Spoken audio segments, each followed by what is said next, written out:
Bonjour. Donc la CGT de l'Allier a tenu à faire une conférence de presse pour annoncer un certain nombre de journées d'action. Pouvez-vous nous en dire un petit peu plus ? C'est exact, donc la CGT dans le département, mais plus globalement sur tout le territoire français, annonce et a décidé de proposer 2 journées d'action, le 15 et le 22 mars. Le 15 mars, autour et faisant suite aux mobilisations qu'on a connues le 30 janvier dernier dans les EHPAD, avec un fort mécontentement qui s'était exprimé. Donc malheureusement, le gouvernement n'a pas répondu à ce qui s'était exprimé ce jour-là. Donc les salariés ont décidé, par l'intermédiaire de l'organisation syndicale, d'appeler une nouvelle journée d'action. Ce 15 mars, les retraités seront aussi dans la rue, puisque eux, ça fait maintenant des mois qu'ils interpellent le gouvernement par rapport à la baisse de leur pouvoir d'achat et notamment du fait de l'augmentation de la CSG. Ils sont complètement impactés en ce début d'année. Donc le 15 mars, EHPAD et retraités seront réunis et dans la rue pour contester et s'opposer aux politiques que mène ce gouvernement. Le 22 mars, les 3 versants de la fonction publique, hospitalière, État et territorial se retrouvent pour là aussi manifester et porter un certain nombre de revendications, mais plus largement pour défendre le service public qui est largement impacté par la politique de Macron et seront rejoints dans cette journée d'action. Ils seront rejoints par les cheminots, par EDF, par La Poste et France Télécom, qui eux-mêmes sont un service public, un service au public, et entendent aussi défendre cette conception que nous avons, nous en tout cas la CGT, de ce que doit être un vrai service public. Donc c'est des journées d'action uniquement CGT ? Non, en intersyndical. Aujourd'hui, c'était une conférence de presse à l'initiative de la CGT, mais ces journées d'action s'inscrivent complètement dans un intersyndical qui ne sont pas tout à fait identiques selon le 15 et le 22. Mais la CGT n'est pas seule, puisque le 15, il y a 7 organisations qui appellent, et le 22, il y en a tout autant. Donc on voit que d'autres organisations syndicales, et c'est tant mieux, eux aussi commencent à s'opposer à la politique de Macron, et notamment sur la casse organisée des services publics. Les cheminots ont annoncé qu'ils allaient manifester à Paris.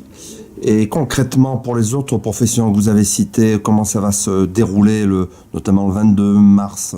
Donc là, oui, effectivement, les cheminots ont décidé d'une grande manifestation nationale à Paris. Pour ce qui concerne les autres services publics, il sera proposé l'intersyndicale départementale, des manifestations départementales, donc à Moulins, pour lesquelles la CGT a décidé déjà de réserver des bus pour aider à monter dans cette manifestation départementale. Mais pour l'instant, les horaires ne sont pas définitivement décidés, puisqu'il faut quand même prendre le temps de discuter avec les autres organisations syndicales, ce qui sera fait en fin de semaine.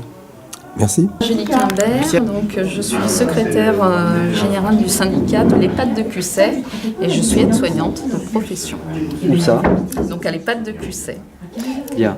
Alors, visiblement, le combat n'est pas terminé pour vous, les suites du 30 janvier. Non, le combat n'est pas terminé, étant donné que la réponse du gouvernement est bien infime par rapport aux besoins réels de nos établissements. Donc, on recommence. Le personnel soignant n'est pas satisfait des réponses que nos politiques donnent face aux problématiques qu'on rencontre. Alors, les besoins réels sont chiffrés. Évidemment, c'est 4 milliards d'un côté contre les 200 millions proposés par l'État. Mais au-delà des chiffres, c'est quoi ces besoins ? Alors, au-delà des chiffres, des besoins, c'est les besoins humains, personnel soignant. Du matériel, on en a dans les établissements. Enfin, du matériel, oui, médical, on en a. Ce qui manque cruellement, c'est le personnel soignant. C'est une réalité.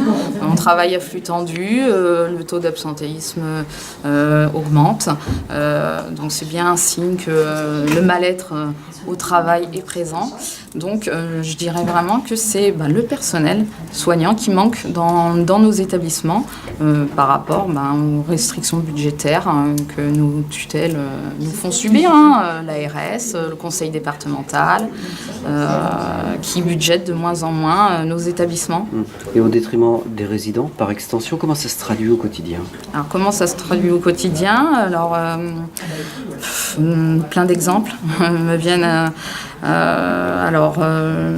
Les résidents ne sont pas douchés tous les jours.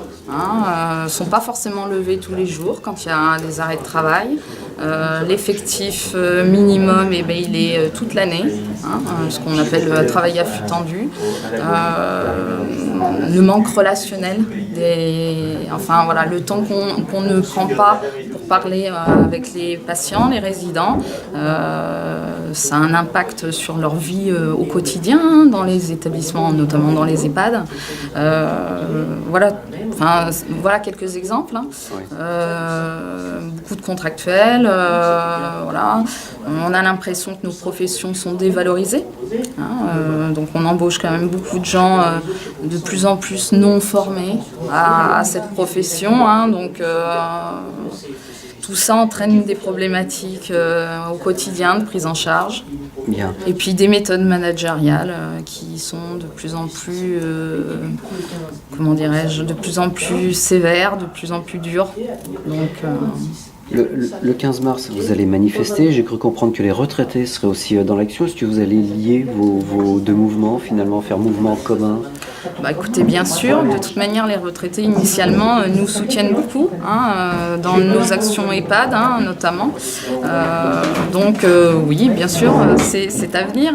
Vous aurez les informations prochainement, mais tout est lié, de toute manière. Les retraités savent très bien qu'ils ne vont pas retourner en maternelle, mais leur prochaine demeure, ce sera forcément une EHPAD. Donc ils ont envie que leurs futures conditions de vie s'améliorent et pas se détériorent.